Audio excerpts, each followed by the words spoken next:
So, my first season of Tecmo Tuesday is now in the books. Completed the whole season plus the playoffs.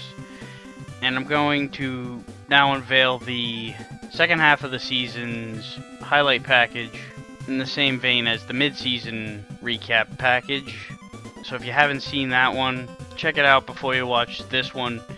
But before I get to the highlights, I do want to formally announce what the next season of Tecmo Tuesday is going to be. I've mulled it over for a little while, and there were a lot of choices. I could have gone with another team completely, one of the bottom tier teams. The whole point of this was to get as far as I possibly could with arguably the worst team in the game, the Colts. I don't even know if it's arguably, they're pretty much the worst team in the game. So I could move on to another team, or I could go back to playing as the Colts and try to redeem myself. And there's definitely an appealing aspect to that. I'd really love to go back and give it another shot with these guys, but it's kind of redundant to go back and play the same games, same teams, same roster. So what I decided to do is, I guess what the most logical step would be in the pretext of the Colts trying to get back out in the field next year, is to play the 1992 version of the Colts. So I'm going to be playing a ROM hack of Tecmo 92, which will have all the rosters from 92, the season that followed Tecmo Super Bowl, along with the 1992 schedule. So it'll be a different lineup of teams I'm going up against. Although, of course, the division teams in particular will definitely be repeated, but it's basically picking up where we left off. There will be different roster, but the 1992 Colts were also bad. I mean, they were 9-7, but they were probably the most lucky team in the history of the NFL. They were not as good as their record indicated. They definitely lucked their way into some of those games. Their offense was really bad. Their point differential was bleh. It's a whole nother story for another day, but it should still play into that whole narrative of the challenge of getting to the main goal with a bad team, or one of the worst teams in the game. But that will start next week. For now, let's take a look at how things worked out in the second half of the season following the bye. So after the bye week, the first divisional rematch of the season took place for the Colts when the Dolphins came to town.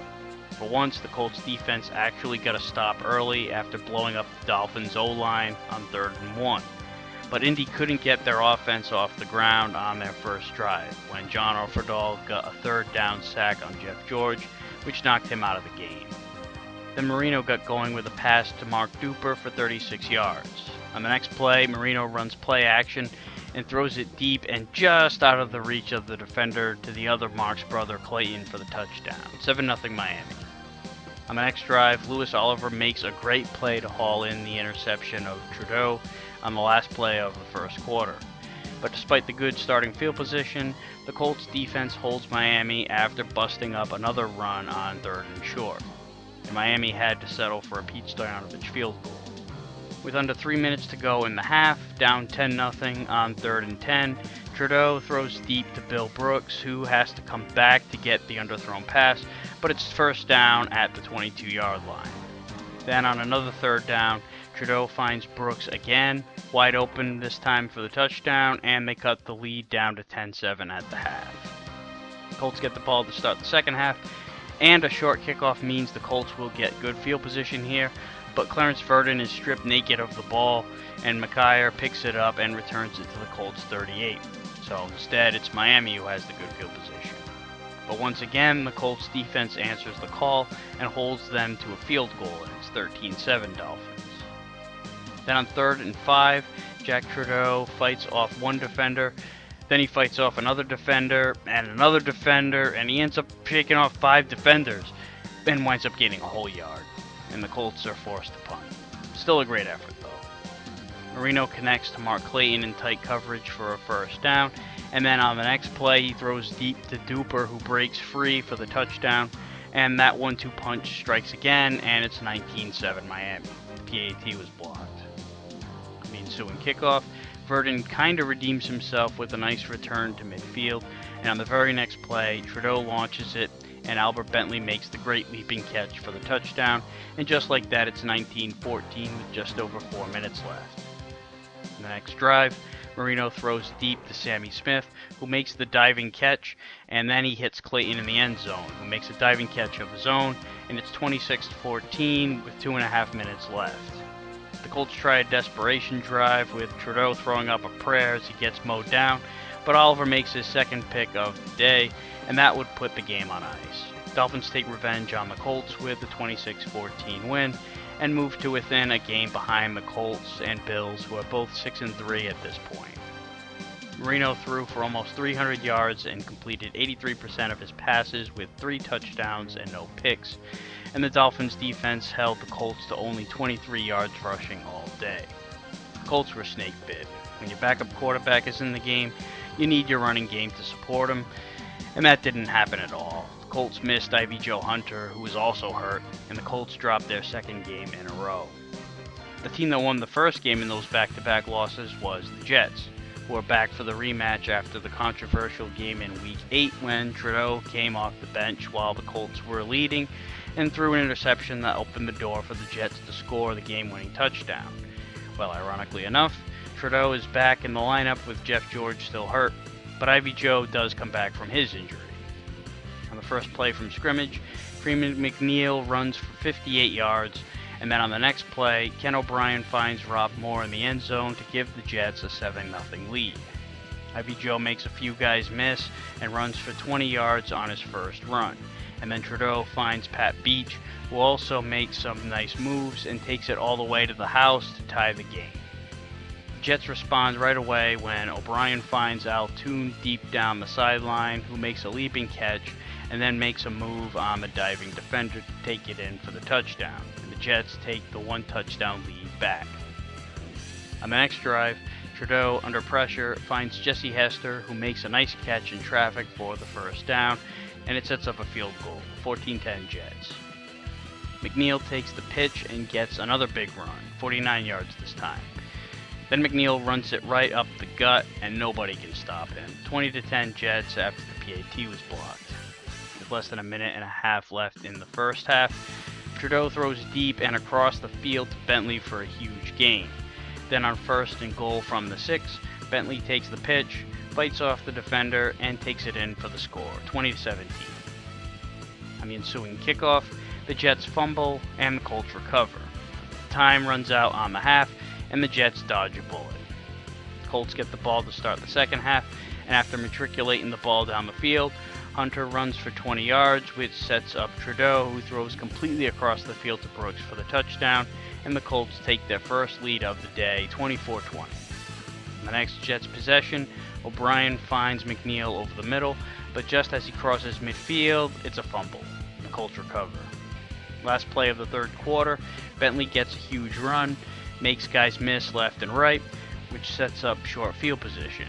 And Ivy Joe crosses the goal line, and the Colts have a 2-score lead in the early fourth. Freeman McNeil tries to redeem himself for the fumble with another nice run after shrugging off the defender. Later in the drive, O'Brien finds Rob Moore in the end zone again, just a beat ahead of the defender, and the Colts' lead is now cut to 31-27 with less than 3 minutes left.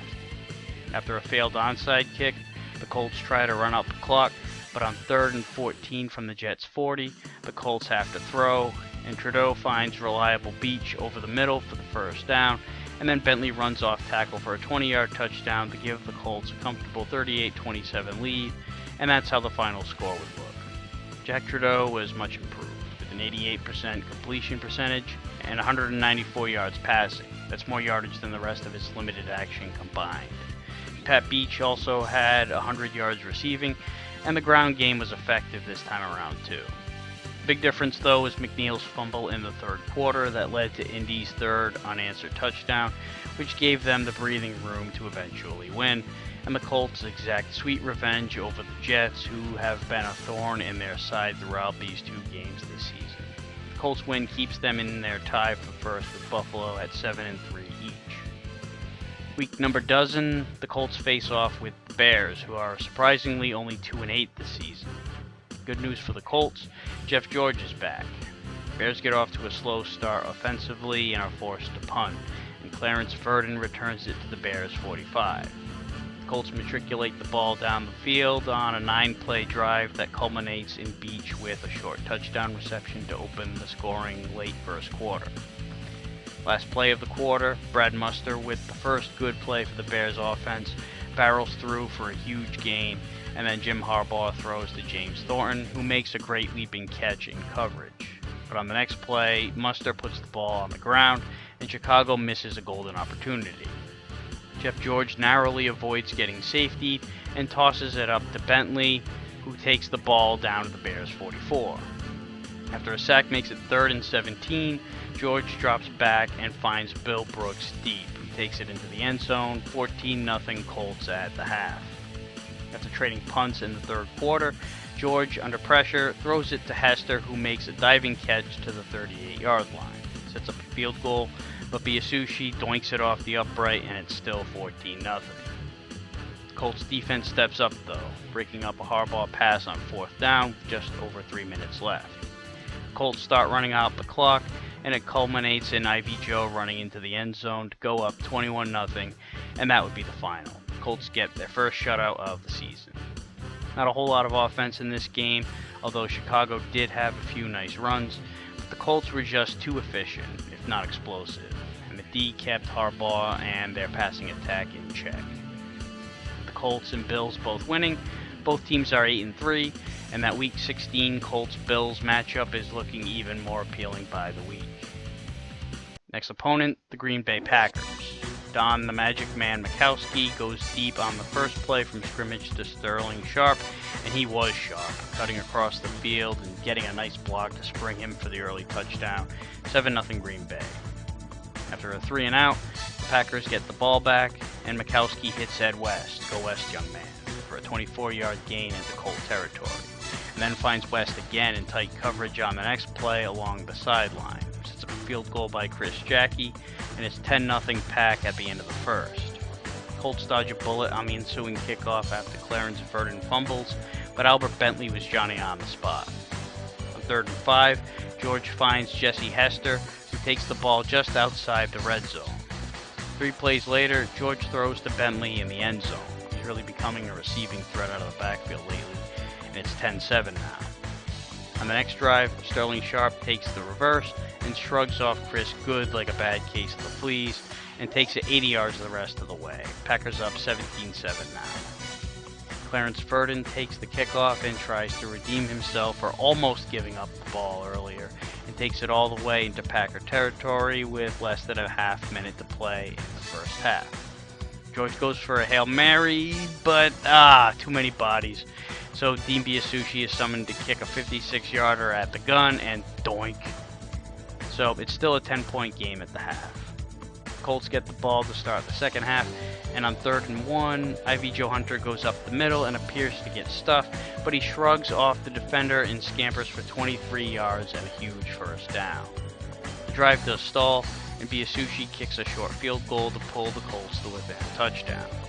Packers try the same reverse that sent Sharp into the end zone earlier, but this time he ends up in the wrong end zone and gets brought down for a safety, 17-12.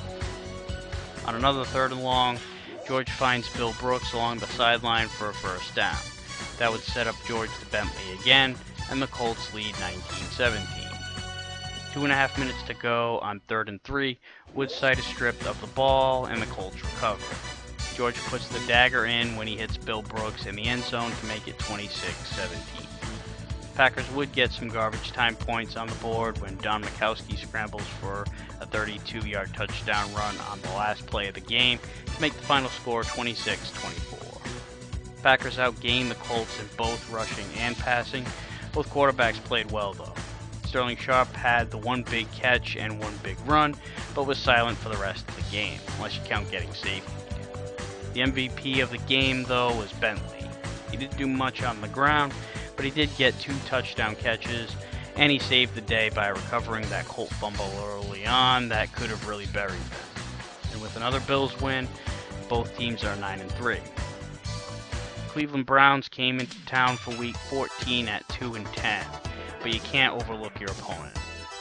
First possession, Bernie Kosar lofts it up there for Webster Slaughter, who makes the big catch despite decent coverage.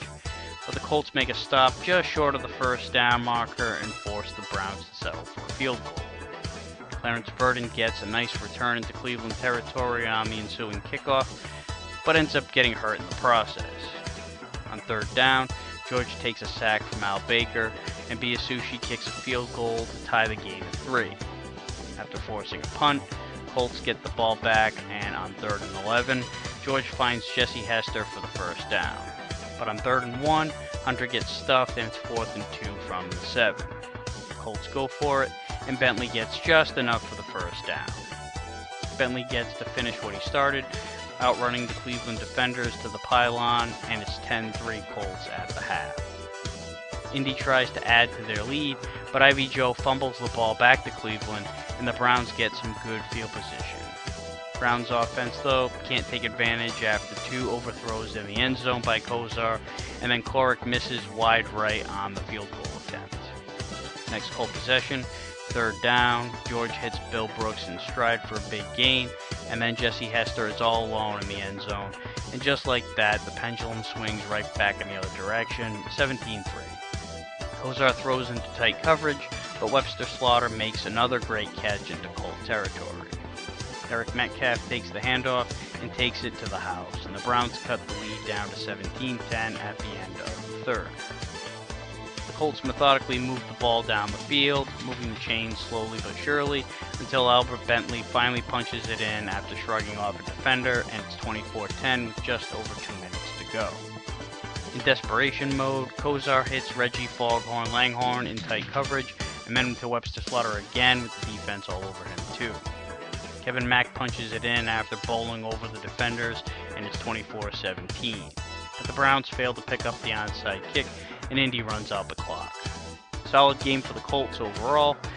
They were outgained on the ground as usual, and Webster Slaughter in particular had a good day receiving for the Browns, but the Colts cashed in on their opportunities and win the game 24-17. And they maintain their tie with the Bills at 10-3 each. The two will play in a grudge match in 2 weeks, but first the Colts have to get by the lowly 0-13 New England Patriots, who the Colts pimp-slapped 44-10 in Week 1. With such an important game on the horizon, there was no chance that the Pats could come in and beat the Colts, right? Well, that's why they play the games. The Colts get off on the wrong foot, literally, when Dean Biasucci botches the kick and the Pats get really good field position to start the game. Steve Grogan launches it deep to Irving Fryer, who makes the leaping catch. 2 plays later, Grogan hits John Stevens in stride for the touchdown, 7-0 Patriots. In the ensuing kickoff, Stanley Morgan, the former Patriot, fumbles the ball and the Patriots get it right back. Grogan throws to Marvin Allen, who makes the defender miss and trots into the end zone, 14-0 Pats. George finds Bill Brooks for a 15-yard pickup for the first down, but later in the drive, Andre Tippett gets the 3rd down sack, and the Colts have to settle for a field goal, and it's 14-3. Next possession, Steve Grogan throws, and Hartley Dykes makes the crazy catch in tight coverage. That sets up Grogan back to Marvin Allen, who makes the defenders miss, and just crosses the plane, 21-3 Pats at halftime. The huge upset is brewing. In the second half, Bentley takes the sweep, and it's a fumble. Andre Tippett recovers for the Patriots. Pats do miss a field goal, but the Colts say, "Nah, that's okay, you can have the ball back," and George throws an interception. That sets up a 58-yard field goal attempt, and it's off the upright in 24-3 New England. Same score, 4th quarter. George finds Bill Brooks for a big first down, and George keeps it himself with a touchdown, 24-10 now. But the Colts can't recover the onside kick, and John Stevens takes the pitch and dashes his way to the end zone to really put it out of reach, 31-10. The Colts put their backups in, and Jack Trudeau threw a touchdown to Ken Clark in the final seconds to make the score a little more respectable at 31-17. Colts were like a bakery with the turnovers. 2 fumbles and 2 interceptions, plus the botched kickoff that gave the Pats great field position right out of the chute, plus bringing their A game in general, was all enough to beat down the Colts and get their first win of the season. And with a win, the Bills pulled to a full game ahead of the Colts in the division, going into their big game next week. So here we go. Biggest game of the season so far. Bills at 11-3, Colts at 10-4, and the Colts needing to win to have any chance at the AFC East. Kick returner Clarence Verdon is back healthy, so it's all hands on deck. Bills get the ball first, and Jamie Mueller fumbles, but the Bills maintain possession. Next play, Jimmy Mueller fumbles it again, and it bounces off the hands of some Colts, but the Bills maintain possession again. Third down, and Kelly scrambles for a first down. 3 plays later, Jamie Mueller No, he doesn't. He busts through the defense and runs it for a touchdown. Clarence Verdon helps the cause, though, fresh off his injury, with a huge return all the way to the Bills' 17. Colts try to run with Hunter, but that doesn't work. And they try to run with Bentley, and that doesn't work. They go for it on 4th and goal from the 3, and the Bills blow up the line and stuff Ivy Joe in the backfield. Bills make them pay. Kelly throwing deep to Reed along the sideline, and he makes the catch despite the good coverage. Sets up a field goal by Norwood, 10-0 Bills. With just over 2 minutes to go, George starts the march, finding Brooks for a first down. Bentley takes the pitch for 11, and then George goes deep for Brooks, who makes the leaping catch and finally gets the Colts on the board, 10-7 at the half. Colts get the ball to start the third, and George goes to his favorite target lately, Bill Brooks, for a first down. Then to Brooks again for another 14, and then Bentley takes the pitch, makes a few nice moves, and takes it into the end zone to give the Colts their first lead of the game, 14-10. Next Bills possession, despite the blitz and the triple coverage, Andre Reed makes the catch for a first down. Then Kelly goes deep for James Lofton, who also makes the catch in traffic, and Jamie Mueller finishes the drive with his second touchdown of the day, 17-14 Buffalo. Fourth quarter now, and Ivy Joe Hunter somehow shrugs off Bruce Smith and runs for 25 yards and a first down. Then George hits Hunter in stride down at the 2, and then Hunter finishes what he started with a touchdown run, and the Colts take the lead right back 21-17. 2.5 minutes to go, and on the first play of the next Bills possession, Thurman Thomas makes some nice moves, makes the defenders look silly, and goes all the way for the touchdown. The extra point is blocked though, so at 23-21, a field goal can win it for the Colts. But Jeff George gets sacked 2 plays in a row. On third down, George goes deep for Bill Brooks, but he throws it too far. And then on 4th down and a mile, the Bills burst through the line and get another sack. Thurman gets a garbage time touchdown to make the score 30-21, and the Bills clinch the division. Both quarterbacks were very accurate today, but the Bills definitely had more offense, and the Colts' decision to go for the touchdown early as opposed to the field goal really came back to haunt them. So the regular season finale against the Tampa Bay Buccaneers ends up being a lot more important than expected because the Colts need to win to get into the playoffs. Tampa takes the opening kickoff with a nice return by Peoples to midfield, and on the first play from scrimmage, Hill makes the catch, but as he gets hit, he fumbles, and the Colts recover and get a turnover right away. George drops back to pass, he's getting harassed by several Bucs, and ends up throwing up a prayer, and somehow Albert Bentley comes down with it. It was basically the Tecmo equivalent of the Tyree helmet catch, although not as big of a spot, that's for sure. But it does set up a handoff to Ivy Joe up the middle for a touchdown, and the Colts strike first 7-0. Gary Anderson takes the pitch, and the defense buys the fake handoff up the middle, which springs him for a 35-yard run. But the Colts defense makes a stand, and the Bucs have to try a 57-yard field goal by Steve Christie.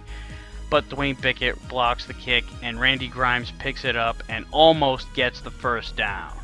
The Colts slowly drive down the field and chip away at the game clock, but with 30 seconds left, Ivy Joe fumbles, and Reuben Davis picks it up, and he almost takes it all the way, getting brought down at the 28-yard line as time runs out on the half. So it almost went from 14-0 to a tie at 7-7, and instead it's still just 7-0 Indy. Colts get the ball to start the second half, and George goes deep to Bentley, who takes it to the 20-yard line, but he fumbles, and Tampa picks it up. Gary Anderson takes the handoff up the middle, and great tackling here. He takes it to the house, and after another bullet is dodged by the Bucs, just like that, it's a tie game. Colts do respond though on the next drive. George goes deep for Bentley again, and he brings it in for the 38-yard touchdown. 14-7 Colts. On the next drive, Vinny Testaverde scrambles, makes a couple guys miss, and takes it down the field for a 40-yard pickup. That would set up Testaverde throwing for the end zone, and Keith Taylor makes the huge pick to preserve the 7-point lead for the Colts. But the Bucs giveth, and the Bucs taketh away. George throws it up for grabs, but Beach is absolutely smothered with coverage, and Ricky Reynolds gets the INT. So with 3 minutes to go in regulation, on third down, Testaverde is sacked by John Hand, and then an incomplete pass on fourth down turns the ball back over to the Colts. Indy drives down to the 1, and Ivy Joe Hunter busts through the middle for the insurance touchdown to go up 21-7, and that would be the final score. It's a bit of a defensive struggle, although Tampa did do well on the ground. But the turnovers killed the Bucs, as the Colts cashed in on the opportunities that the Bucs coughed up.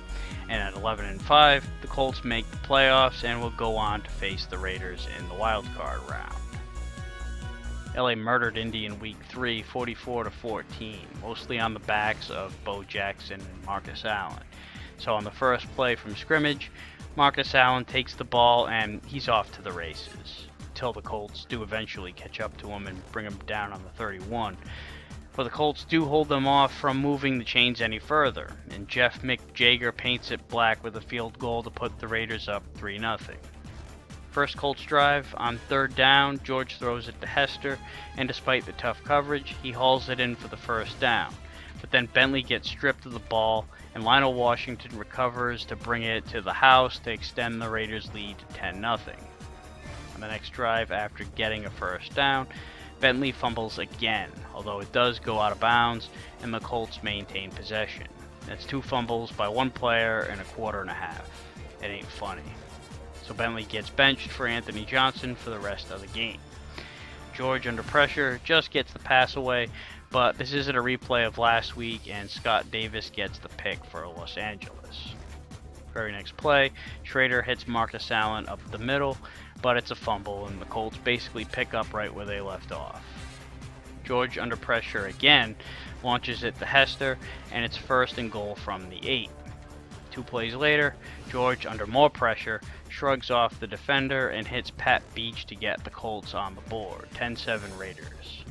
35 seconds left in the half.